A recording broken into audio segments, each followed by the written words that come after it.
Exam की date आ चुकी है और उसके हिसाब से पूरा सिलेबस डिवाइड कर लिया है, टारगेट सेट कर लिया है और पूरा टाइम टेबल बना चुके हैं। अब क्या करना बाकी है? कल से रोज़ सुबह जल्दी उठेंगे, अपना टारगेट अचीव करेंगे और अब की बार तो एग्ज़ाम में टॉप करके ही रहना है। यही सोच के सोते हो ना रोज़, पर होता क्या है? सुबह उठते हैं, थोड़ी देर पढ़ते हैं और फिर क्या होता है? कोई फ़ोन की नोटिफिकेशन आई तो फ़ोन उठा के चेक करना स्टार्ट कर दिया, थोड़ी देर पढ़े, नींद आने लगी। एक कंसिस्टेंसी बन ही नहीं पाती है, हम रेगुलर पढ़ ही नहीं पाते हैं लंबे टाइम तक। आपके साथ भी ऐसा होता है? अगर आप भी पढ़ते टाइम लंबे टाइम तक फोकस नहीं कर पाते हो स्टडी में, तो आपने सही वीडियो पे क्लिक किया है। आप स्टूडेंट हो, बोर्ड एग्जाम के लिए प्रिपेयर कर रहे हो या किसी कॉलेज का एंट्रेंस देना है या फिर किसी गवर्नमेंट जॉब के लिए प्रिपेयर कर रहे हो, और सबकी एक जो मेजर प्रॉब्लम रहती है कि कंसिस्टेंसी नहीं है, लंबे टाइम तक नहीं पढ़ पा रहे हैं, तो ये वीडियो आप सबके लिए हेल्पफुल रहने वाली है। अब इस प्रॉब्लम को दूर करने के लिए आपको सबसे पहले प्रॉब्लम्स को आइडेंटिफाई करना पड़ेगा कि आप लंबे टाइम तक आखिर पढ़ क्यों नहीं पाते हो। ऑब्वियसली सबकी लाइफ में अलग अलग रीज़न रहते हैं कि मैं पढ़ने बैठा, कुछ ना कुछ डिस्ट्रैक्शन आ गई, कभी नींद आ गई, कभी फ़ोन से मैं डिस्ट्रैक्ट हो गया, या ब्रेक लिया था, वो ब्रेक बहुत लंबा खिंच गया। तो जनरली 4 रीज़न होते हैं जिसकी वजह से हम क्या करते हैं, लंबे टाइम तक फोकस नहीं कर पाते हैं। फर्स्ट, जो सबको ही फील होता है, पढ़ने बैठे वैसे आपको दिन भर नींद नहीं आएगी, लेकिन जैसे ही बुक उठाई नींद आनी स्टार्ट हो जाती है। तो सबसे बड़ी प्रॉब्लम क्या है लंबे टाइम तक ना पढ़ पाने की? हम क्या करते हैं, अपने ब्रेन को ये सिग्नल देते रहते हैं कि काफ़ी टाइम हो गया पढ़ते हुए, अभी ना थोड़ा सा ब्रेन को रेस्ट भी चाहिए। नींद आने लग जाती है तो हम सोने की कोशिश करते हैं, प्रोक्रेस्टिनेट करते हैं, मतलब टाल मटोल करते हैं कि अभी नहीं, 5 मिनट बाद करेंगे, 10 मिनट बाद करेंगे, ये टॉपिक कंप्लीट या कल कर लेंगे, इतना भी कोई इम्पोर्टेंट नहीं है। ऐसे ही कुछ ब्रेक लिया, चलो ठीक है काफ़ी देर होगी पढ़ते हुए, अभी ना थोड़ा सा ब्रेक लेते ताकि इंटरेस्ट बना रहे, ऐसे ना लेजी फील नहीं होगा, ये सोच के हम ब्रेक लेते हैं। लेकिन वो 5 मिनट का ब्रेक फ़ोन उठाते ही कब 2 घंटे के ब्रेक में चेंज हो जाता है, ये कोई नहीं जानता। हाँ, ब्रेक ज़रूरी होता है अगर आपने अपने स्टडी टाइम को स्लॉट्स में डिवाइड किया है और बीच में ब्रेक टाइम है, लेकिन वो ब्रेक 5 मिनट से ज़्यादा नहीं होना चाहिए और उसमें ऐसी कोई एक्टिविटी नहीं होनी चाहिए जो लंबी खिंच जाए। अगर आप अपने फ़ोन को उठा के देखने लग गए तो रील्स में, वीडियोस में, यूट्यूब शॉर्ट्स में कब वो 5 मिनट 2 घंटे में कन्वर्ट हो जाएंगे आपको कभी समझ ही नहीं आएगा। Last reason is regret. हम पूरा दिन अपना टाइम वेस्ट करते रहते हैं और लास्ट में सोते टाइम क्या सोचते हैं, अरे यार आज का दिन फिर से वेस्ट हो गया, आज हमें इतने सारे टॉपिक्स कवर करने थे, जो हमने टाइम टेबल बनाया था उसके हिसाब से आज का टॉपिक तो रह ही गया, चलो कोई बात नहीं, इसको हम कल कवर कर लेंगे। अब कल कवर करते करते वो इतना सारा हम बिल्डअप कर लेते हैं अपना पेंडिंग सिलेबस कि वो रिग्रेट में हो ही नहीं पाता कि जब आज तक नहीं हुआ यार, इतना सारा हम कैसे कवर करेंगे, हमसे नहीं हो पाएगा, हम नहीं कर पाएंगे। और इस रिग्रेट के साथ फिर क्या होता है, और पढ़ने का मन नहीं करता। अब जब हमने प्रॉब्लम्स को आइडेंटिफाई कर लिया तो इसके सोल्यूशन पे भी बात करते हैं कि क्या सोल्यूशन है जिससे हम अपनी आदत को सुधार सकते हैं, कंसिस्टेंटली पढ़ सकते हैं, लंबे टाइम तक एक सिटिंग दे सकते हैं स्टडी आवर्स में भी। लेकिन उससे पहले मैं आपसे एक सवाल पूछना चाहती हूँ, एक छोटी सी स्टोरी सुनाना चाहती हूँ। किसी बिल्डिंग में अगर आग लगी है और आप वहाँ से जा रहे हो, आपको कहा जाए कि उसके अंदर बहुत सारे लोग फंसे हुए हैं जिनमें बच्चे भी हैं, बूढ़े भी हैं, जो अपनी मदद खुद नहीं कर सकते, उनको बाहर निकालना पड़ेगा, आप जाकर उनको बाहर निकालो, आप नहीं जाओगे, आप किसी ऐसी बिल्डिंग में नहीं घुसोगे जहाँ आपकी जान को खतरा होगा। लेकिन अगर आपसे कहा जाए कि उस बिल्डिंग में आपके फैमिली मेंबर भी फंसे हुए हैं, तो आप नहीं देखोगे कि आग कितनी लगी है, बाहर निकलने का रास्ता ब्लॉक हो चुका है कि क्या है, आप बिना सोचे समझे उस बिल्डिंग में कूद जाओगे अपने फैमिली मेंबर को बाहर निकालने के लिए। तो यही मेन पॉइंट है इस स्टोरी से। मैं सिर्फ आपको ये चीज़ याद दिलाना चाहती हूँ कि जब भी आप पढ़ने बैठते हो, सबसे पहले रीज़न को आइडेंटिफाई कीजिए, आप पढ़ने क्यों बैठे हो, वाई, उस वाई को, उस रीज़न को आइडेंटिफाई कीजिए, that's the most important thing. जैसे अपने फैमिली मेंबर को बचाने के लिए आप आग नहीं देखोगे, आंधी तूफान कुछ भी आए, आप किसी कंडीशन को इग्नोर करके बस उनको बचाने में लग जाते हो। ऐसे ही अगर यही जुनून आपने अपने टारगेट के लिए बना लिया तो आप किसी भी तरीके से डिस्ट्रैक्ट नहीं होने वाले हो। अब बात करते हैं सेकंड सोल्यूशन की। जनरली स्टूडेंट्स में एक प्रॉब्लम होती है, वो क्या करते हैं, टाइम टेबल बनाते हैं, पूरे मंथ का टाइम टेबल बना लिया, ठीक है, जब तक एग्जाम होना है तब तक का टाइम टेबल सेट करके बैठ जाते हैं। आपको पता है कि आपका रूटीन क्या रहने वाला है, कल को कुछ भी मिस हैपनिंग हो जाए, कुछ भी इमरजेंसी आ जाए, आप उसके अकॉर्डिंग चल लोगे?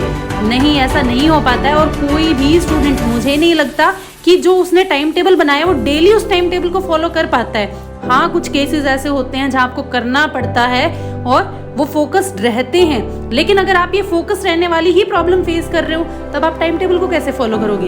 इससे बेटर है कि आप डेली के अपना टाइम टेबल सेट कीजिए, डेली के टारगेट सेट कीजिए और फिर उसके हिसाब से पढ़ना स्टार्ट कीजिए। आपने एक टारगेट लिया कि आज मुझे इतना कंप्लीट करना है और कल का डे मेरा कैसा होने वाला है, उसके हिसाब से अपना टाइम टेबल बनाइए और अपने टारगेट को अकॉर्डिंगली अचीव कीजिए। अब थोड़ा सा इस सोल्यूशन को एक्सटेंड करते हैं, जो हमारा थर्ड सोल्यूशन होगा इसी से रिलेटेड है।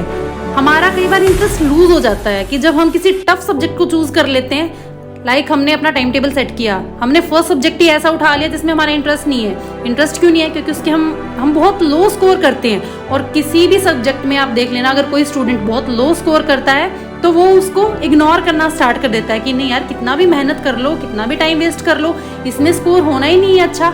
इससे अच्छा जिसमें हमारा इंटरेस्ट है, जिसमें हमारे अच्छे मार्क्स आ रहे हैं, उसको हम पढ़ना स्टार्ट करते हैं। ये क्या है? सारा मेंटल गेम है कि जब हमें किसी चीज़ का रिवॉर्ड मिलता है तो हमारा उसमें और इंटरेस्ट बढ़ जाता है। अब जो सब्जेक्ट आपको टफ लग रहा है उसमें रिवॉर्ड कैसे अचीव किया जाए? सिंपल टारगेट सेट कीजिए। लाइक मैथ है, मैथ से बहुत सारे बच्चे भागते हैं कि नहीं हमसे नहीं हो पाएगा, काफ़ी टफ है, नहीं दिमाग में घुस पाता है। तो आप पहले ही बहुत कॉम्प्लिकेटेड किसी प्रॉब्लम को, कॉम्प्लिकेटेड एक्सरसाइज को मत उठाइए, बिल्कुल सिंपल टारगेट सेट कीजिए। आप सिंपल एक्सरसाइज लोगे, उससे क्या होगा, आप उसको कंप्लीट कर पाओगे, सॉल्व कर पाओगे, तो आपको अंदर से फीलिंग आएगी, इंट्यूशन आएंगे कि हाँ मैं ये कर पा रहा हूँ। तो नेक्स्ट आप थोड़ा और मेहनत करोगे।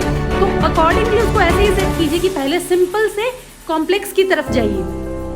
अब नेक्स्ट सोल्यूशन की बात करते हैं, जो मेन प्रॉब्लम रहती है हमारी प्रोक्रेस्टिनेशन की या फिर बार बार ब्रेक लेने की, जो हम हमारे दिमाग के साथ खेलते रहते हैं कि नहीं थोड़ी देर बाद करते हैं, कल से पढ़ना स्टार्ट करते हैं, थोड़ी देर बाद पढ़ना स्टार्ट करते हैं। इस प्रॉब्लम को कैसे सॉल्व करें? सिंपली अपने ब्रेन को सिग्नल देना स्टार्ट कीजिए, 5 more minutes, चल 5 मिनट और पढ़ लेते हैं, सिर्फ 5 मिनट पढ़ते हैं, सिर्फ 5 मिनट और पढ़ लेते हैं। जब आप ब्रेन को बार बार ये सिग्नल देते हो कि 5 मिनट और, तो क्या होता है, अपने आप उसमें कंसिस्टेंट होना स्टार्ट हो जाते हो।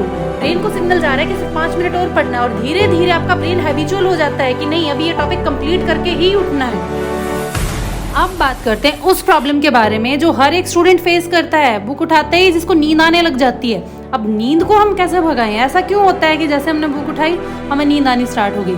देखिए, इसका एक बिल्कुल बेसिक रीजन होता है कि हम पैसिव सब्जेक्ट्स को उठाना स्टार्ट कर देते हैं। पैसिव सब्जेक्ट्स को जब हम पढ़ते हैं तो उसमें नींद आती है और कुछ टाइम के बाद ब्रेन थकान भी महसूस करता है। जो स्टूडेंट्स की लाइफ होती है, स्कूल गोइंग है, कॉलेज गोइंग है या फिर एस्पिरेंट्स हैं जो किसी जॉब के लिए प्रिपेयर कर रहे हैं, अब 24 घंटे कोई नहीं पढ़ सकता या फिर उनका टाइम टेबल इस तरीके से मैनेज नहीं हो पाता है।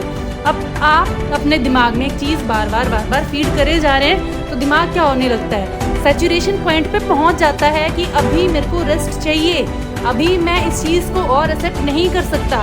तो उसका एक बेस्ट सोल्यूशन रहता है, आप अपने सब्जेक्ट्स को कैटेगरी में डिवाइड कीजिए।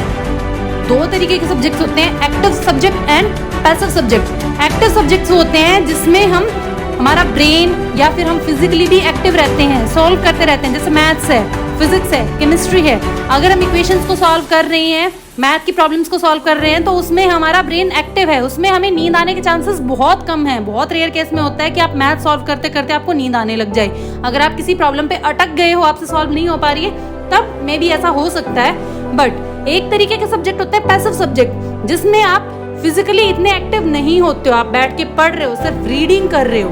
लाइक बायोलॉजी है, हिस्ट्री है, पॉलिटी है, इन सब में क्या होता है, ये पैसिव सब्जेक्ट्स होते हैं। एक टाइम के बाद आपका ब्रेन सिग्नल देना स्टार्ट कर देता है कि नहीं बहुत लेजी हो रहा है, नींद आ रही है, अनलेस आप उसको स्टोरी की तरह याद नहीं करते। हर एक स्टूडेंट्स के बस की बात नहीं होती कि वो क्या करे, हर एक चीज़ को स्टोरी में बनाए, नहीं बोल देते हैं। बहुत सारे मोटिवेशनल स्पीकर ऐसे होते हैं कि इमेजिन कीजिए, उसको इमेजिनेशन के थ्रू याद कीजिए, या फिर जो भी आप पढ़ रहे हो अपने ब्रेन में उसकी एक पिक्चर बना लीजिए।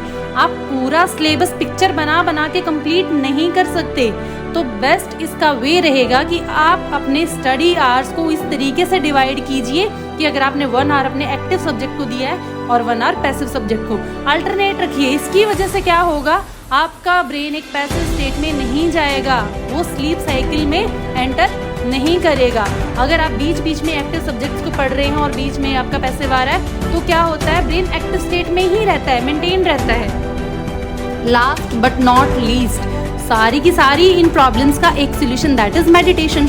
मेडिटेशन कैसे हेल्प करता है और मेडिटेशन होता क्या है, इस पर भी हम बात करेंगे। उससे पहले मैं आपको एक सिचुएशन देती हूँ। सपोज आप मैथ में बहुत अच्छे हो, आप मैथ की प्रॉब्लम को बहुत अच्छे से सॉल्व कर लेते हो, बहुत ईजी है आपके लिए, और आपका कोई फ्रेंड है, उसको एक प्रॉब्लम सॉल्व करवानी है, उससे नहीं सॉल्व हो रही है, उसको आपकी हेल्प चाहिए, बट उसी टाइम क्या हुआ, आपकी किसी फैमिली मेंबर की तबीयत खराब हो गई और आपको उसे हॉस्पिटल लेके जाना है। आप हॉस्पिटल गए हो, फ्रेंड का फोन आ रहा है, यार मेरी हेल्प कर दे, मैं इस प्रॉब्लम को सॉल्व नहीं कर पा रहा हूँ, मेरे लिए ज़रूरी है, कल मेरा एग्जाम है और मुझे इसका सोल्यूशन चाहिए, वरना मेरा दिमाग इसी पे अटका रहेगा, मैं आगे नहीं बढ़ पा रहा हूँ। क्या आप उस सिचुएशन में वो प्रॉब्लम को सॉल्व कर पाओगे? मोस्ट प्रोबेबली नहीं कर पाते हैं, नहीं कोई कर पाता है। क्यों? आपके दिमाग में ऑलरेडी एक स्ट्रेसफुल कंडीशन चल रही है। जब आप अपने दिमाग को लोड कर लेते हो, पूरे दिन में क्या हुआ, बहुत सारे लोगों की आदत होती है दिन में क्या हुआ, छोटी छोटी बातों से अपना मूड खराब करने की।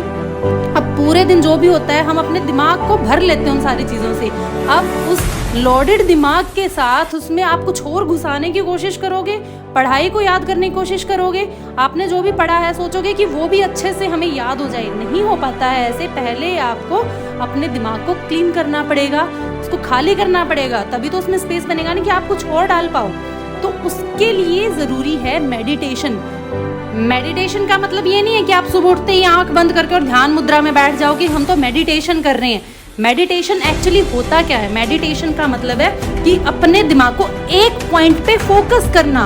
अब वो पॉइंट कुछ भी हो सकता है आपकी लाइफ में, जिस भी चीज़ में आपको इंटरेस्ट है। जब आप उस चीज़ के बारे में सोचते हो तो आप आसपास की सारी चीज़ों को भूल जाते हो। तो पूरे दिन में एक ऐसी थॉटफुल एक्टिविटी ज़रूर कीजिए जिसकी वजह से आप अपने आसपास की सारी डिस्ट्रैक्शंस को भूल जाते हो और सिर्फ उसी पॉइंट पे फोकस्ड रहते हो। एटलीस्ट फॉर 15 मिनट्स आप अपने दिमाग को ट्रेन कीजिए उस मेडिटेशन के लिए। उसके लिए आपको कहीं एकांत में जाके ध्यान मुद्रा में बैठना ज़रूरी नहीं है। आप किसी भी एक्टिविटी को परफॉर्म कीजिए, लेकिन वो थॉटफुल होनी चाहिए, प्लस आपका ध्यान कहीं और नहीं भटकना चाहिए। That is meditation. वो एक तरीके की ब्रेन एक्सरसाइज है जो आपके ब्रेन को पावरफुल बनाएगी। आज के लिए सिर्फ इतना ही। आई होप जो क्वेश्चन आपके माइंड में थे और उन क्वेश्चंस को लेकर आपने इस वीडियो पे क्लिक किया था, आपको उनके आंसर्स मिले होंगे। और अगर आपको उनके आंसर नहीं मिले हैं तो आप कमेंट बॉक्स में कमेंट करके बता सकते हो। आई विल ट्राई कि आपके सारे क्वेश्चंस को मैं सॉल्व कर पाऊँ। और ऐसी ही और वीडियोस देखने के लिए चैनल को सब्सक्राइब करें।